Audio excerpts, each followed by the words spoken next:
Hey there, I'm Joe Carter. If you've ever popped the hood and thought, where do I even start? You're in good company. Around here, we take the mystery out of car repair, one fix at a time. Whether you're a beginner or just looking to sharpen your skills, there's something here for you. Don't forget to like the video and subscribe if you're into learning without the headaches. All right, that's enough from me. Let's get into it. When gears change badly, driving becomes not only unpleasant, but also unsafe. Let's consider the main reasons why gears change badly or do not change at all. And since the automatic and manual transmissions differ too much, we will consider them separately. If you have mechanics, there are 3 reasons why gears change badly on a car with an automatic transmission. The first is clutch malfunction, when it does not fully disengage, leads. The first sign of this malfunction, the rear gear is engaged with a characteristic crackle. The rear reacts to this anomaly more noticeably than other gears, because it is the only one not equipped with a synchronizer. The second reason is a defect in the gear selection mechanism of the gearbox. And, finally, the third, excessive wear of the gearbox synchronizers. Faults of the clutch, in which the gears of the gearbox are poorly shifted, are also several. Clutch release hydraulic actuator is bled or fluid is leaking from it. The malfunction is eliminated by replacing defective components of the hydraulic system and pumping it. Wear or breakage of the clutch release fork requires replacement or repair of the part. Corruption, run out more than 0.5 mm, or too much thickness of the new driven disc.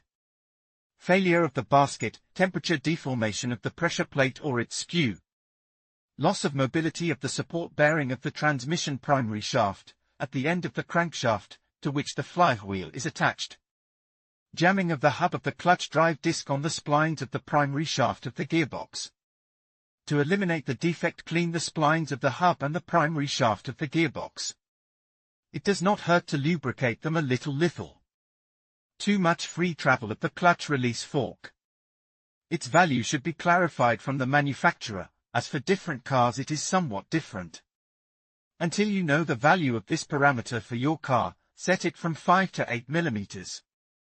Too small free stroke of the fork is also undesirable, as it leads to clutch slippage and increased wear of the release bearing. Excessive wear of synchronizers is mostly in those gears that are engaged more often. These are usually first, second and third gears. Rear gear is not included in this list, as it does not have a synchronizer. When you have bad shifting gears, and you assume that the reason for this is the wear of synchronizers, firstly, you should have difficulties with this only on the move. Secondly, shifts in this case is better if you use a double squeeze. For those who don't know what a double squeeze is, to shift to a higher gear, depress the clutch, engage neutral, release and depress the clutch again, engage the gear.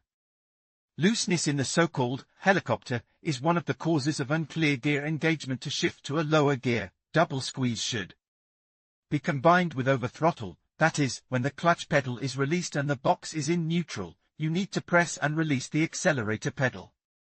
This is how to change gears on cars which box does not have synchronizers. If the box will switch more easily with the use of a double squeeze, then the fault for the fact that badly shifted gears, most likely, want synchronizers. If the gears change badly when the car is standing still with the engine shut off, the fault can only be in the gear selection mechanism of the gearbox. Look for a breakdown in it or make sure it is adjusted correctly. Do not even think about the clutch and synchronizers. R, for reversing. Switching to this mode is also possible only after stopping the car and with the brake pedal depressed. N, neutral. When the engine is completely disconnected from the gearbox. D, forward movement without gearshift restrictions, most often used mode of automatic transmission operation. D3, S, reduced gears to overcome ascents and engine braking on descents. D2, mode for difficult conditions, slippery or mountain road.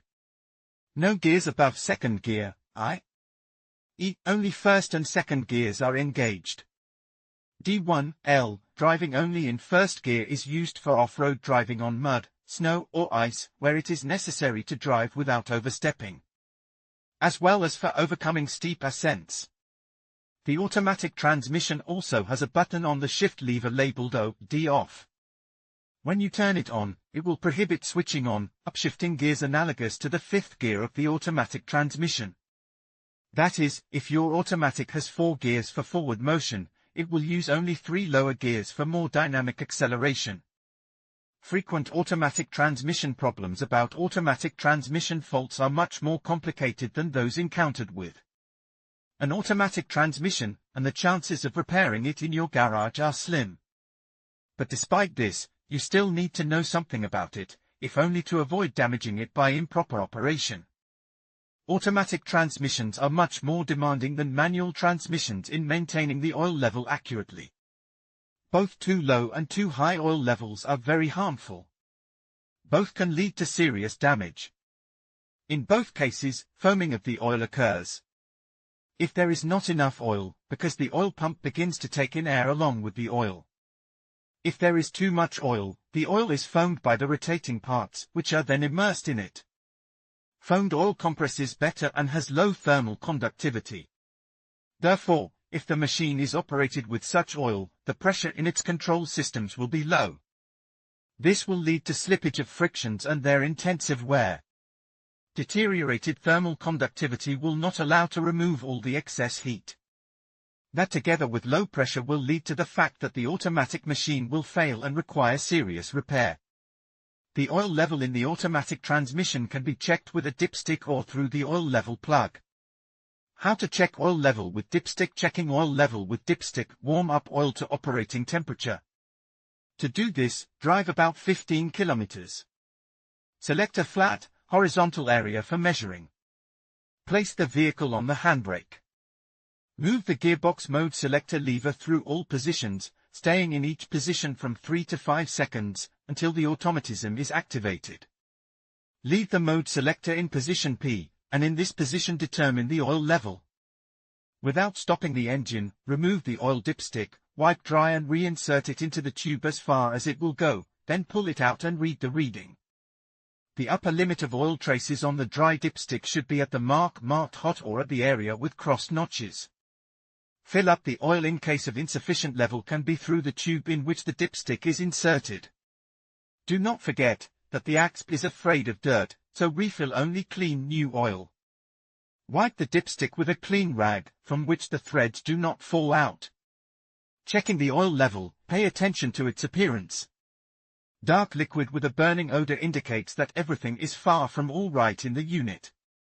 For a start, try to change the oil and filter in the automatic transmission. Milk-colored ATF indicates coolant getting into the box. Coolant softens and inflates the material from which the frictions are made.